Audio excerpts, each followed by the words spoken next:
اپنے بچوں کو دودھ پینے کے ایام میں، یعنی پیدا ہونے سے لے کر 2 سال تک کی جو عمر ہے، ان ایام میں گائے بھینس کا دودھ نہ پلاؤ، اپنے بچوں کو جانور کا دودھ نہ پلاؤ بلا وجہ۔ اگر اللہ نے سینے میں ان کی غذا رکھی ہے تو ماں پورا 2 سال کوشش کرے اپنے بچے کو دودھ پلائے، اس لیے کہ دودھ پلانے کی بھی اپنی ایک فضیلت ہے۔ سائنس تو یہ کہتی ہے جو عورتیں مکمل دودھ پلاتی اپنے بچوں کو وہ سینے کے کینسر سے محفوظ رہتی ہے۔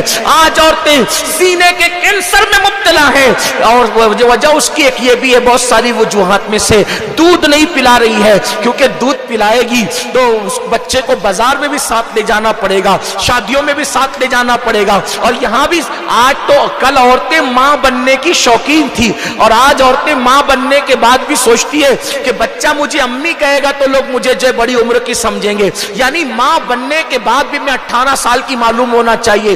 یاد رکھو یہ ظلم ہے۔ اے خاتون جنت کی کنیزو، اللہ کے غیب دا نبی صلی اللہ علیہ وآلہ وسلم فرماتے ہیں جب کوئی ماں اپنے بچے کو دودھ پلاتی ہے تو ہر گھونٹ کے بدلے میں اللہ اس کو ایک نئی جان کو نئی زندگی دینے کا ثواب عطا فرماتا ہے، ایک جان کو نئی زندگی دینے کا ثواب عطا فرماتا ہے۔ اور جب عورت اپنے بچے کو دودھ پلا کر دودھ مکمل کرتی ہے تو فرشتہ آ کر اس کی پیٹھ ٹھوک کر کے کہتا ہے جا اب نئے اعمال شروع کر، کیونکہ اللہ نے تجھے گناہ سے ایسے پاک کر دیا جیسے تو ابھی اپنی ماں کے پیٹ سے پیدا ہوئی ہے۔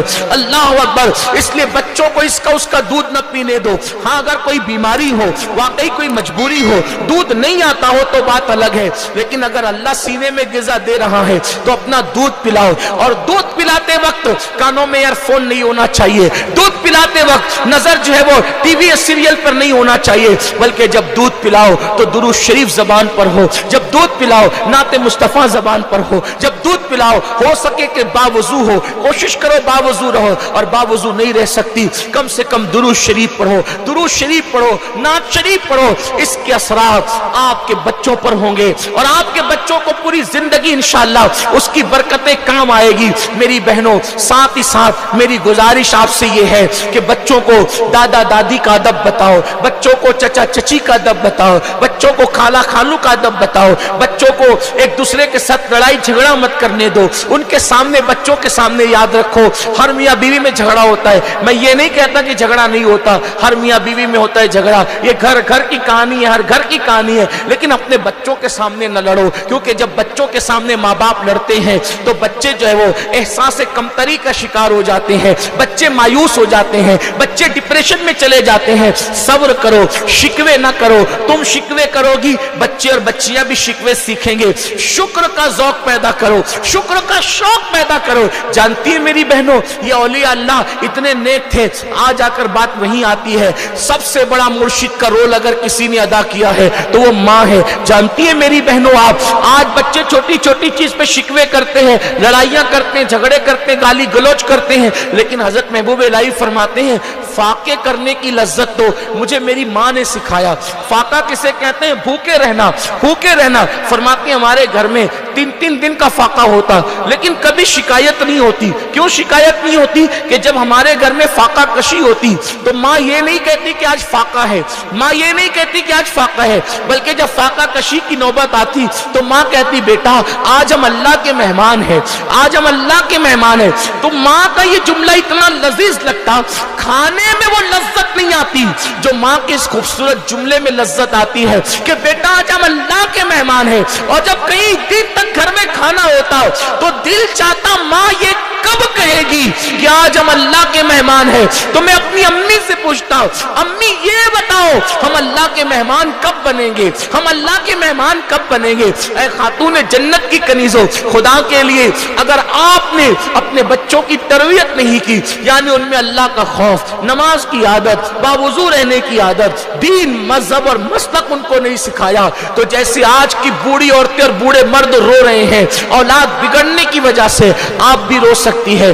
کہنے والوں نے کہا، ایک عبرت کی بات لکھی کہ ایک نوجوان کو چوری کی وجہ سے اتنی چوری کی کہ چوری کرتے کرتے وہ بڑا چور اور ڈاکو بن گیا، تو حکومت نے سزا سنائی اس کو پھانسی دے دی جائے۔